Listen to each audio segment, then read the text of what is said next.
Chers amis téléspectateurs, bonjour, bienvenue à vous dans cette nouvelle session de votre émission Météo Politique. Météo Politique, une émission au cours de laquelle nous allons parler de tout ce qui concerne la politique. Même au-delà, nous allons aborder la politique sur le plan économique, la politique sur le plan social, culturel et tout ce que vous savez aussi encore. Une production de Moride TV et de Niacom. Bienvenue à vous. Et aujourd'hui, nous allons parler d'un sujet qui va forcément vous intéresser. Un sujet qui a vraiment fait le buzz par le passé avec la réaction du président Adrien Mbedi par rapport au parti de la mouvance, notamment, je veux parler de l'Union progressiste, le renouveau. À un moment donné, la population a assisté à tout un débat, à toute une scène de réactions, de répliques et de visites par-ci, de visites par-là.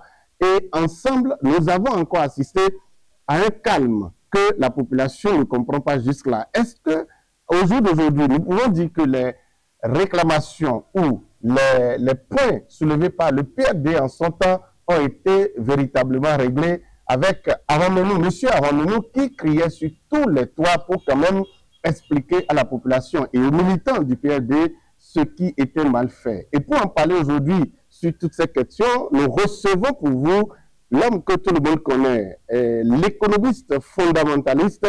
Il s'agit de l'incompris parfois, l'homme incompris par moment, mais en réalité, il reste droit dans ses bottes. Lui-même, je le laisse se présenter puisque je ne voudrais pas gâter ici ma surprise que je vous ai réservée. Bonjour, et docteur, et merci de vous présenter à nos téléspectateurs. Je suis Bertin Kaovi, appelez-moi El Kébir, ou bien Cheikh, ou Katakatabiyo, bref, appelez-moi Bertin tout simplement.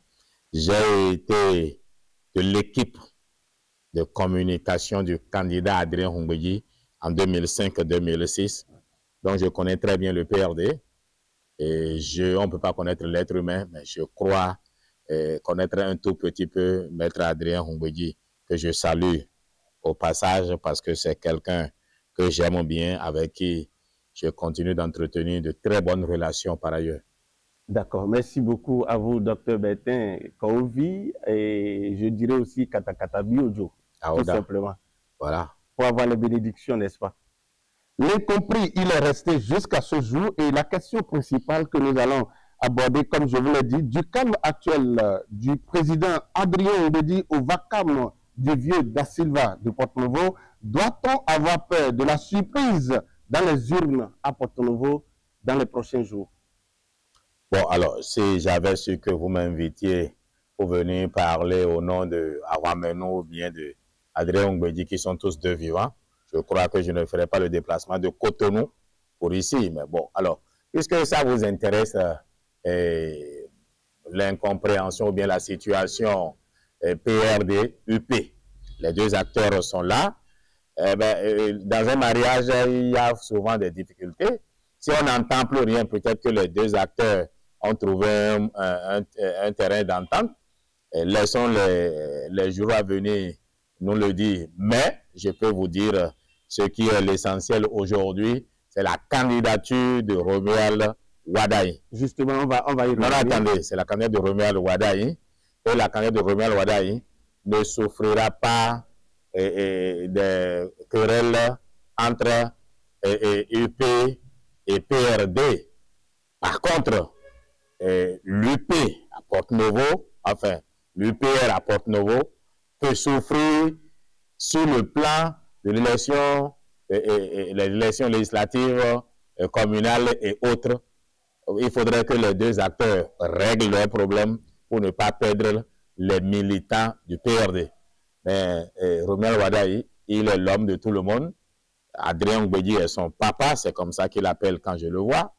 Et je crois que Adrien Mbedi, bon, a tout le temps de s'exprimer. Enfin, je ne sais pas quelle est votre prochaine préoccupation par rapport à ce sujet. Je voulais poser la question. Justement, vous avez dit que la candidature de Romuald Wadaï ne va pas souffrir de cette absence du PRD ou bien d'un parti que ce soit. Mais tenez-vous tranquille. Si au sein de la population, il a été dit que l'accord entre l'UPR, qui fait partie, qui est un des grands partis politiques aujourd'hui, qui soutient ce parti, qui soutient bien sûr la mouvance présidentielle, si les militants à la base gardent en eux qu'il y a déjà problème entre l'UP et le PRD, Roulédi ne va pas, ou bien les responsables du PRD ne les suivront pas dans les urnes pour voir, ils peuvent voter pour les démocrates, n'est-ce pas? C'est ce que je vous dis. Romuald Wardai n'est candidat d'aucun parti politique, quoique porté par 2 partis politiques. Il faut faire la part des choses. Donc, à dire, c'est que Romuald Wardai n'est pas un politicien en réalité. Il est sorti de nulle part. On n'a pas besoin d'être membre d'un parti pour être politicien. Mais il a dit, avant de bénéficier même des parrainages dans notre pays, il faut être membre d'un parti. Justement, c'est là où vous interprétez mal la loi. Non, si c'était le cas, alors Romuald Wardai est dans l'illégalité. Ce n'est pas ça le cas. Mais expliquez aux populations. Ben, très bien. Nombreux ont cru qu'il faut être porteur de la carte de membre d'un parti avant que le parti ne puisse vous parrainer. C'est pas ce qu'on a dit. On dit que le parti, vous ne pouvez pas être candidat intuitif personnel en votre propre nom. Vous devez être porté par un parti ou alors un ensemble de partis. Mais vous n'avez pas besoin d'être militant à la base. Si vos idées plaisent au parti, c'est comme LD aujourd'hui. LD peut vous être membre de LD? Non. Vous avez 40 ans déjà? Ah, alhamdulillah. Mais si vous avez de très bonnes idées qui plaisent à LD, LD peut venir vous dire, venez, nous allons vous adouber, vous serez notre candidat. C'est de ce point de vue que Kenny Seba, qui n'est pas membre de LD, a toujours dit qu'il souhaitait que LD le porte. Vous avez compris? Donc, on n'a pas besoin d'avoir la carte de membre d'un parti pour emporter l'étendard à l'élection présidentielle. Par contre, pour les législatives, vous devez avoir la carte du parti. Et ici, Romuald Wardai est sympathisant de BR. Il le soutient BR financièrement. Parce qu'aujourd'hui, on tire la queue du diable, contrairement à cette histoire de l'État finance là. Après le Marie Brown, vous avez vu comment on a maigri tous, qui dépensent encore l'argent comme quand on dit campagne là, il n'y a plus d'argent. Donc, on a besoin des sponsors. Il soutient aussi UPR. Alors, financièrement toujours. Ben, financièrement, enfin, il est généreux, comme vous pouvez l'être. Donc, il sait ce que nous vivons. Mais il n'a pas besoin d'être membre d'un parti spécifique pour être candidat. C'est d'ailleurs pour ça qu'on l'a choisi. Si on avait choisi Maître Diabono, il n'est pas évident que moi, Kovi en tout cas, qu'il le soutienne.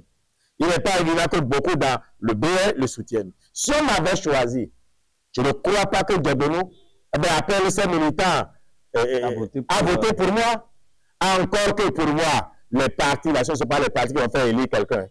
Si le candidat Romuald Wardai est contre sur BR, UPR, Moël Bénin, RM et Jean Nobly là, pour gagner les élections, il va tomber. Il doit compter sur les populations à la base. Car c'est une élection présidentielle.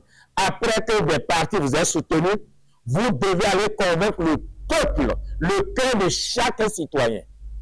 Et c'est pour ça que Romuald Wardai doit faire une démarche à l'endroit de Adrien Roulédi, en tant que citoyen, en tant que sage, pour avoir son adoubement.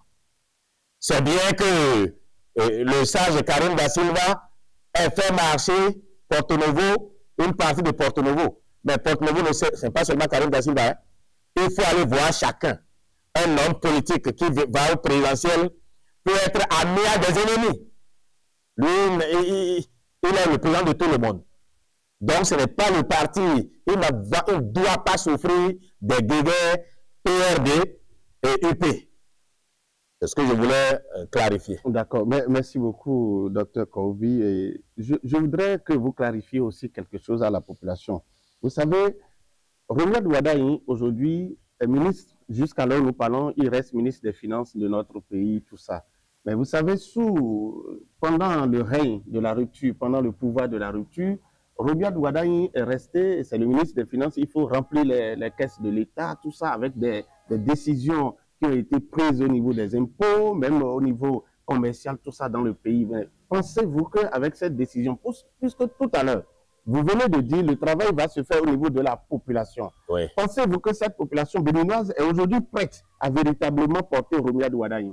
Bon, je vais vous poser une question. c'est vous qui posez, mais permettez-moi. Oui, la route qui passe devant vos installations là. Vous avez vu comment c'est joli? Est-ce que Porte-Nouveau ressemblait à ça avant? Non, c'est pas de... Non. Je pose la question, est-ce que Porte-Nouveau était dans cet état-là avant? Le pouvoir est appelé dans tout. Oui, mais où est-ce que l'argent va quitter? Justement, il ne faut pas peut-être... Ce que je dis est très simple. Moi, je comprends, je vous dis, répondez-moi justement. L'état de Porte-Nouveau, ça a changé ou ça n'a pas changé? Ça a changé. C'est parce que vous payez plus d'impôts que ça change. Vous avez un barrage. À quoi on va vous? Les impôts qu'on lève là, c'est pas pour aller nourrir sa famille. Oh, c'est pour travailler, c'est pour développer nos pays. Si les autres n'ont pas pu mettre Porte-Nouveau dans cet état qui ressemblait à une bourgade, à un village, la poussière partout, la boue partout là, c'est parce que Porte-Nouveau ne participait pas à payer d'impôts. On n'arrivait pas à nous faire d'efforts. Je vous le conseille. Porte-Nouveau n'arrivait pas à participer à faire payer d'impôts ou les Béninois n'arrivaient pas. Je parle d'abord de Porte-Nouveau. Parce que quand on parle de Porte-Nouveau, c'est tout comme si... Oui, non, mais on est à Porte-Nouveau. C'est à Porte-Nouveau qu'on parle, non? Donc c'est pour ça qu'on prend Porte-Nouveau. En réalité, c'est parce qu'on ne payait pas assez d'impôts là, qu'on n'avait pas assez de moyens. On n'a pas de l'or. On n'a pas du pétrole. Nous voulons des infrastructures. C'est la connaissance. Là, on va sortir d'où? Il faut triturer les... Il faut contribuer, même s'il faut presser le pas ici. Vous faites ça? Je l'aurais fait parce que c'est ça qui a donné le résultat qu'on a. Parce qu'il faut construire le pays. Mais justement, entre-temps, vous décriez, vous n'étiez pas du tout d'accord et à un moment, à travers une de vos vidéos, oui. Et c'est justement ce qui fait que beaucoup pensent que vous faites un peu de rétro-pédalage. Et entre-temps, même jusqu'à cette semaine, j'ai vu une vidéo où vous n'étiez pas du tout d'accord avec Romuald Wadaye. Vous avez dénoncé certaines attitudes, vous avez dénoncé même certaines décisions de Romuald Wadaye. Mais aujourd'hui, on vous voit encore Romuald Wadaye 100%. Le docteur Bertin Kaovi, qu'est-ce qui peut nous permettre aujourd'hui de vous comprendre exactement dans votre... Alors, il faudrait que vous sachiez déjà que la vidéo dont vous parlez, elle date du 5 février 2024. Il y a juste un an. 2024. Ouais. Moi, je suis un homme droit envers lui-même. Si aujourd'hui, Romuald Wadaye a des défauts, je vais lui dire quoi que je le soutienne. Dans ce pays, tout le monde sait que je soutiens définitivement Talon. Mais quand Talon a dit on va au Niger faire la guerre, là, j'ai dit non. Pourtant, je le soutiens. Tous ceux qui se sont tués là, on est où aujourd'hui, la frontière fermée. Moi, je dis ce que je pense sans arrière-pensée. La vidéo dont vous parlez, parlons-en. J'ai fait venir des Qataris qui nous faisaient un financement à taux concessionnel. Par la suite, le projet n'est pas allé au bout. Et naïvement, j'avais cru que c'était Romuald Wadaye. Parce que moi, il y avait un taux de 4%. Ça n'a pas été fait. Mais j'ai vu, le Bénin a pris un taux de 7%. Mais vous savez, les taux concessionnels, ça ne court pas les rues. Vous n'avez pas beaucoup de projets dans ce sens-là. Si le Bénin doit prendre seulement les taux concessionnels, on n'aurait jamais rien fait. Le Bénin, le Sénégal, tous les pays aujourd'hui prennent le taux commercial. C'est au moins 7% à 12%. Romuald Wadaye, lui, là, le génie, d'être encore à 7, parfois à 8. La Côte d'Ivoire est déjà à 12%. Alors, quand je l'ai critiqué par rapport à ce taux-là, ce choix, il m'a appelé, il a montré une qualité humaine, une qualité politique. Il faut dialoguer. Il m'a appelé, il m'a expliqué. Je lui ai demandé, est-ce que tu ne fais pas de prêt pour payer les salaires? Il dit non, c'est pour les infrastructures. Et il a dit les infrastructures, à quoi ça sert? Il n'a jamais eu de prêt pour payer les salaires. Il n'a jamais eu de prêt pour payer la charge de l'État. Tout ce qui arrive comme prêt là, on peut vous montrer les infrastructures. J'ai le fichier qui montre aujourd'hui chaque infrastructure, combien ça a payé, comment est-ce qu'on l'a financé. J'ai demandé ça. Alors, il y a eu les informations supplémentaires. Il m'appartenait de remettre les choses dans leur contexte. Donc, j'ai déjà fait un autre audio pour dire non. Maintenant qu'il m'a expliqué. Le 11 février, j'ai compris et que je le comprends dans son choix. Je comprends que c'est ça la mode d'aujourd'hui. Et mieux, je suis allé voir le président Patrice Talon. Je n'étais pas toujours satisfait. Et je me suis plaint. Et il m'a dit, Kaovi, c'est bien que tu as amené des partenaires qui nous donnaient 1000 milliards de financement, mais il faut bien payer un jour. Et je me suis rendu compte que la programmation et la date de remboursement aurait été difficile pour mon successeur. C'est moi qui ai dit de ne pas prendre ce crédit, quoique cela était moins cher. Alors je laisse ceux qui font de la manipulation, ils prennent un audio il coupe une partie, et moi, il faut ma promotion. Donc, demander à ce qu'on n'ait pas à demander. D'accord. Merci beaucoup, docteur Bertin Kouovi. Nous nous approchons librement et simplement vers ces joutes électorales qui s'annoncent véritablement fortes dans notre pays. Est-ce que dans les jours à venir, il faut peut-être une petite erreur encore de Romuald Wada ou bien de la mouvance présidentielle ne va pas vous faire changer encore rapidement de parole? Mais je vous ai dit, j'ai un accord. Parce que, attendez, non. Soutenir. J'ai dit. Rejeter, soutenir, rejeter. Il n'y a pas de soutenir et rejeter. Qui aime bien, châtie bien. C'est celui que vous soutenez. Être dans une erreur, vous avez le devoir de le lui dire. C'est comme ça qu'il va s'améliorer. C'est une œuvre humaine. Il n'est pas Dieu. Pour vous dire quoi? Oui. Quand vous soutenez quelqu'un, vous devez avoir le devoir de lui dire ceci est mauvais. Ceci est mauvais. D'ailleurs, moi, je ne soutiens pas Romuald parce qu'il est beau. Et je voudrais vous faire une confidence. Oui. C'est depuis juin 2024, mai 2024, que je suis allé voir Romuald Wadaye. Je lui ai dit, au vu des enjeux de notre pays, c'est toi qui seras le meilleur à remplacer Patrice Talon. Il m'a dit, ah bon, il ne croyait pas. Mais grand frère, parce qu'il m'appelle grand frère, après tout ce que tu penses de moi, je dis, ce que je pense de toi, c'est un fait. La réalité pour développer notre pays, c'est un autre fait. Autant j'ai des choses à te reprocher, oui, autant tu as des qualités qui me plaisent. Oui. Et je lui ai dit, je vais prier pour que tu sois le choix. Mais attends-toi à ce que j'annonce ma candidature. Je me batte parce que la sourate 97, le destin est écrit certes, mais il faut agir. Si Talon attendez, laissez-moi finir. Oui. Si a imaginé que Talon ne vous choisisse pas, il faut que je sois disposé à être là. Donc, Romuald Wadaye, il sait que ce n'est pas un soutien opportuniste, non. Nous avons des projets que lui a soumis. Aménager les terres agricoles, développer la vallée de l'Ouémé, la vallée du Niger, la vallée de l'Ouémé dans l'Ouémé au sud, le long de l'Ouest et autres. Donc, il y a des projets structurants qui font que je le soutiens et s'est engagé à le respecter. J'aimerais terminer. Oui. Je lui ai aussi dit, il faut briser les portes des prisons. Ceux qui sont en prison, dont l'arrestation peut paraître politique, il faut les libérer. Et ceux qui sont aussi en exil, dont l'exil peut paraître politique, il faut qu'on peut aussi permettre à ceux qui critiquent de continuer à critiquer. Parce que critiquer, ce n'est pas détruire. Mais moi, je critique pour qui m'arrête. Mais c'est vous, Bertin Kouovi. Mais parce que je choisis les mots. Vous critiquez, mais vous n'êtes jamais allé en prison. Non, mais parce que je choisis mes mots. Alors, une dernière question, Bertin Kouovi. Il faut dire à ceux qui veulent critiquer là. Il y a la façon de critiquer le chef. D'accord. Une dernière question, puisque nous tendons déjà vers la fin. Déjà, oui, ça passe vite. Bon. Mais je sais que vous êtes encore là et que vous allez nous revenir. La dernière question que j'ai à vous poser sur cette émission tout de suite là. Pensez-vous que Romuald Wadaye fera plus que Talon ou dans quelques mois, Talon deviendra aussi facilement son ennemi? Parce qu'en politique, rien n'est garanti. Oui, surtout quand vous avez un dauphin, et le dauphin finit très souvent. Il y a plus de chances que le dauphin déçoive son parrain. Si Patrice Talon qui a accepté Romuald Wadaye, qui a rempli les conditions de sélection, s'il attend que Romuald Wadaye fasse ce que lui veut, il sera déçu. Oui, Président, nous sommes contents que les critères de sélection aient désigné Romuald Wadaye. Vous l'avez accepté aussi. Mais si vous attendez que Romuald Wadaye fasse ce que vous voulez, vous serez déçus. Parce que nous, il va continuer ce que vous avez réussi de positif et il va corriger vos erreurs. Vous n'êtes qu'un être humain, vous en avez beaucoup. Mais nous allons lui ajouter, nous, ce que nous croyons indispensable, que demandent les populations. Oh, les populations vont manger. Ademato minde, bobo domina le guele. On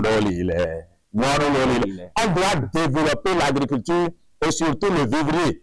Voilà ce que d'abord nous exigeons de lui et il a accepté casser les portes des prisons pour que ceux qui sont en prison. Et ça aussi, il a accepté. Il a accepté. Mais attention, le président de la République a dit la dernière fois que quand vous êtes en campagne et que vous voulez accéder à un poste, quand une fois vous êtes à ce poste, de ne plus penser à toutes ces promesses. Attention, ici, ça ne soit pas des promesses. Non, ici, ce n'est pas des promesses. Nous sommes là, non. S'il vient, ceux dont l'arrestation peut paraître politique, je leur dis tout de suite de poser aussi des pas politiques.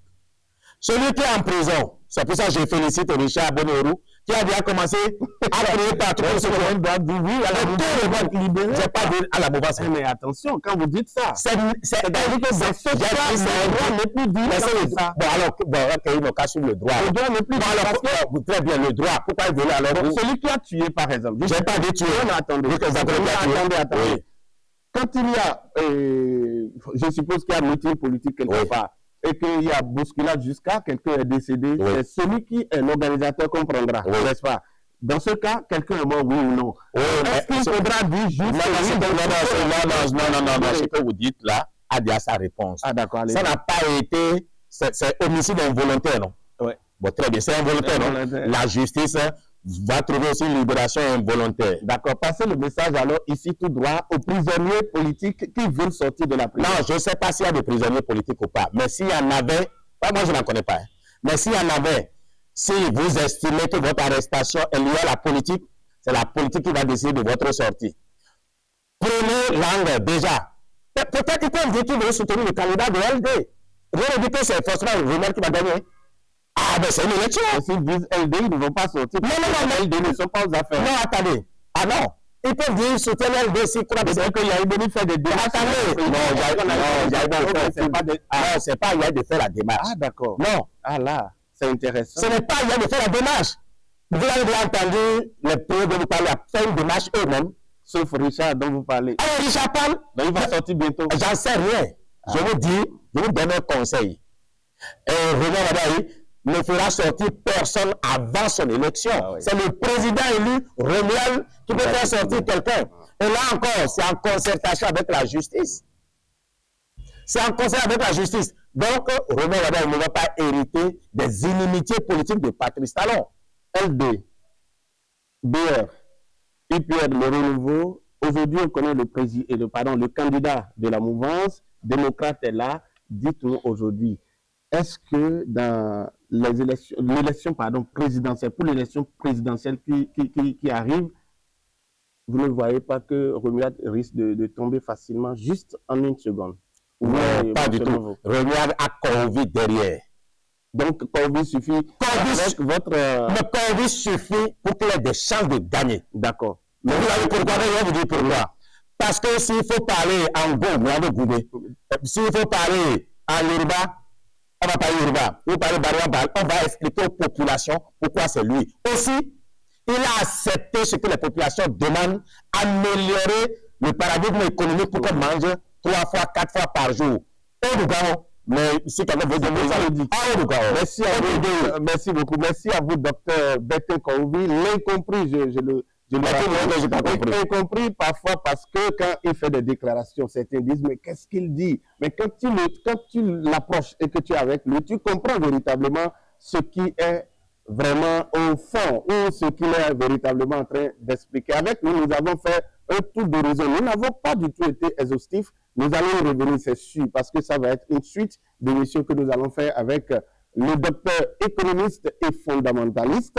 Il a dit, il a apporté beaucoup de touches à ce que nous voyons aujourd'hui économiquement parlant au Bénin. Merci à vous, chers téléspectateurs, de nous avoir suivis. On se donne rendez-vous très très prochainement. Je sais que vous êtes encore restés sur votre soif. Ne vous inquiétez pas. Quand on livre tout, on manque après encore de la salive. À très bientôt.